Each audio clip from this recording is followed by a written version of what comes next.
Hi, we are Juan Pablo Castaño, Nicolas Rodriguez, and Indira Rojas, and this is our School of the Future.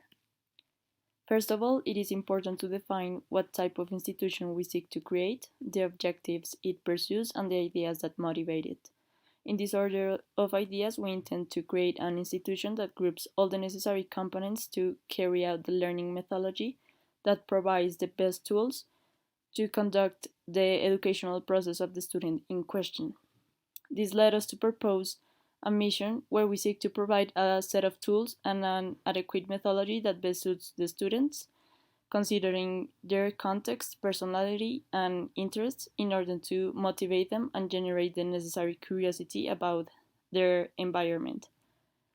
We seek to supply an approach to the understanding of the fundamentals of the concepts to impart an intuitive learning where the student consolidates his knowledge through experience.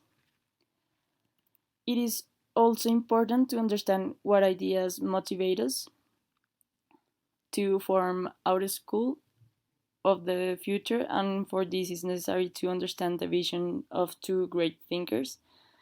The first one is Rousseau. Rousseau lived during the Enlightenment, which was characterized by the idea that natural laws could be discovered by scientifically identifying the patterns found in physical nature and that the same process could be applied to society. By his personal experience, he concluded that education needed to begin in childhood's earliest days and that it began with the child rather than the teacher. For Rousseau, children learn vices in an unnatural and corrupt society, and their intrinsic natural goodness is spoiled by corrupted adults and their institutions. He was considered a naturalist educator, and as such, he saw the conventional school as coercive and argued for greater freedom for the child. He also thought development of an individual has different stages, and education plays a specific role in each one of them. Another thinker that inspired us was Salman Khan. He highlighted the importance of teaching the connection between concepts as a method to establish long term knowledge. Also, he argued that since no concept is isolated from other concepts, knowledge is continuous and ideas flows. This exercise of gradually depending comprehension of a web of ideas leads to the fact that two educations are not the same. It is not possible to standardize learning, and there are not two equal brains, and each student understands and learns in his or her own way. He advocates that recognizing the uniqueness of each learner will lead to personal responsibility for learning, and he proposed an approach to concepts by understanding the fundamentals in order to provide an intuitive understanding. This gives the students the space necessary to internalize those concepts on his or her own way. Also, see, he exposes the importance to understand that teaching methods are important and they integrate individual aspects related to each student. So, this implicates education has to continuously adapt and improve. Okay, so now we are going to describe some general aspects of our School of the Future. Regarding the admission process in our School of the Future, we will accept any student under 10 years old, because we think that beyond that age, it would be very difficult for the students to adapt to our educational model. Um, However, we will admit any student with no regard to its race, gender, social status, or culture. Now, with regard to financing, our School of the Future will be a public school financed by government, so enrollment cost will not be an issue for students.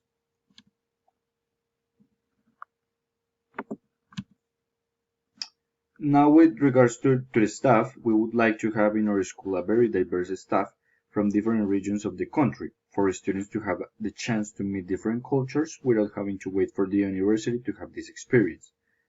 Also, we will have a balance between men and women in our staff in order to support gender equality. Now, regarding to the decision-making committee, it will be composed by parents or their representatives, teachers, directors, and students' representatives. Okay, so now we are going to describe the educational model of our school. As mentioned before, just like Rousseau, we consider that education have different stages, and each stage should have different subjects. Therefore, our first stage goes from 3 to 5 years old, and it is focused on psychomotor development of the children. Thus, the students will have access to different kinds of materials as clay, paint, or sand to develop their psychomotor abilities. In our school of the future, this stage will take place in a natural environment because, same as Rousseau, we consider that natural environments free the students from the stress that comes with the city, for example, and consequently, in these environments, the students can grow their intrinsic natural goodness, as Rousseau described. Now we are going to describe the second stage, which goes from 6 to 12 years old. It will be a subject-centered education, as we want our students to learn the same general topics from each of the main areas of knowledge, which are mathematics, humanities, and science. We think that this will allow students to experience each area, and in the future they will be able to choose an area to focus on. In this stage, books from all kinds of topics will be available, also different instruments, musical instruments. Lastly, this stage has an ethical component based on Confucius lessons, in which The students will final learn stage of about cooperation, education respect, is and other moral for the values. students between 13 and 20 years old. Some may think that an individual with 20 years attending school is illogical, as they should already be attending university or being part of the workforce. We believe that this pressure or conception is given by a societal paradigm, but there are many more benefits of studying longer than going straight to college. Plato suggests that the philosopher kings should study their whole life, so these last years should focus on making students fall in love for knowledge and finding their true passions in life.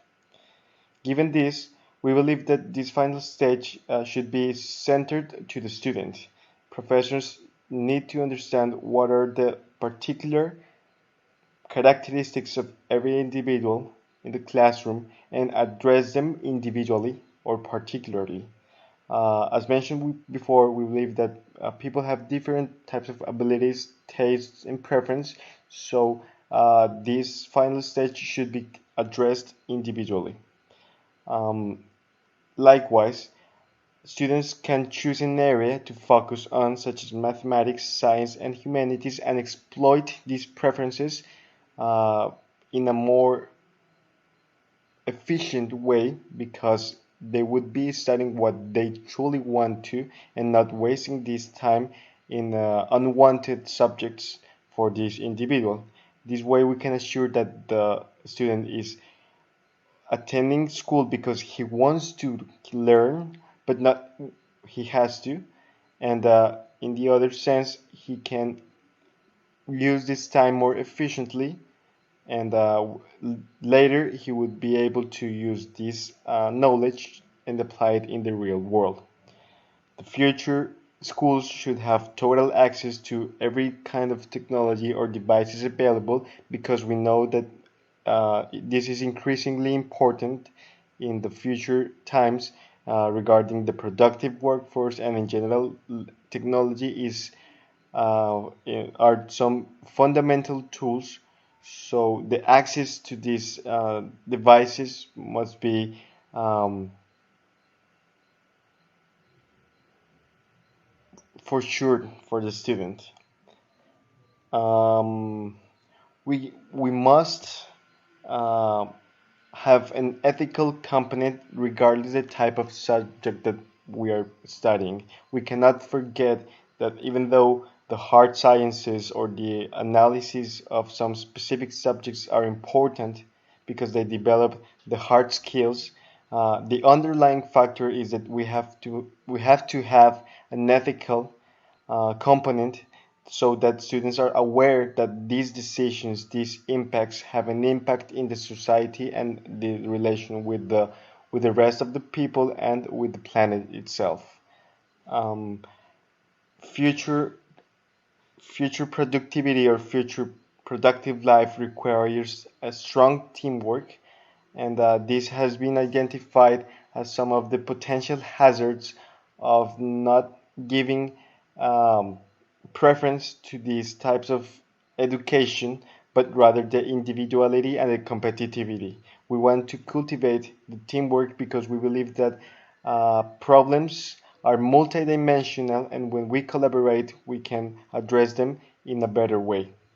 Finally, we believe that we have to have or cultivate critical thought, particularly in politics, because we have to make the idea that democracy depends on individual decisions, and we do have freedom of speech, but as we have some rights, we have some duties with our society. So critical thinking is this idea of being aware of what is going on in the politics, because politics is a really important part in the development of society as a whole. And if we are not critics or we do not like this politics part, the governors or the empowered people can take advantage of the situation. And this is exactly what we want to give students in the future schools. Avoid uh, this empowerment of the government, and being able to support debate and vote consciently, and in general to promote the idea of politics in the general sense. Finally, this final stage has to have some kind of preparation for the university, give every single necessary tool for the successful development of the person into entering university, and this is not only um, regarding the hard skill, the mathematics, the sciences, etc., but all these soft skills like confidence, curiosity, debate, openness, etc., that will be more valuable tools in the latter life.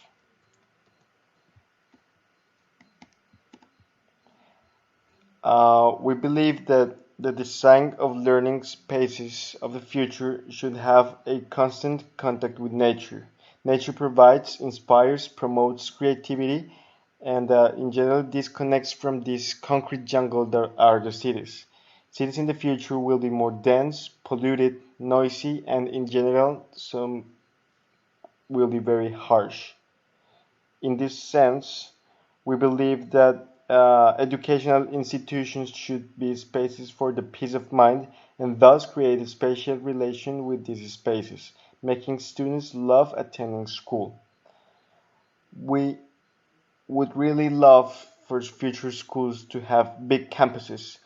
The space should be large because big spaces promote, uh, in one sense, physical activity, and the other sense, dispersion. The idea behind a big campus is that every school day should be unique and not repetitive, avoiding boring activities developed in the exact same space. The campus should include a wide range of amenities such as sport infrastructure, music infrastructure, and entertainment spaces, because students will spend so much time of their lives in these spaces. We would like to have big big spaces with many amenities so that they feel comfortable and they genuinely like going to school. In the other sense, we believe that there should not be some defined classrooms for specific subjects.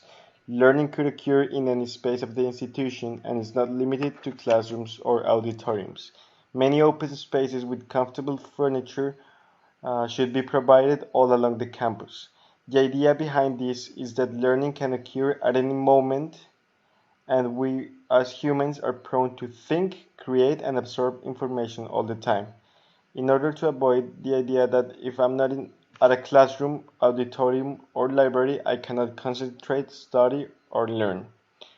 Finally, multi-purpose classrooms means that many different activities can take place in the same space.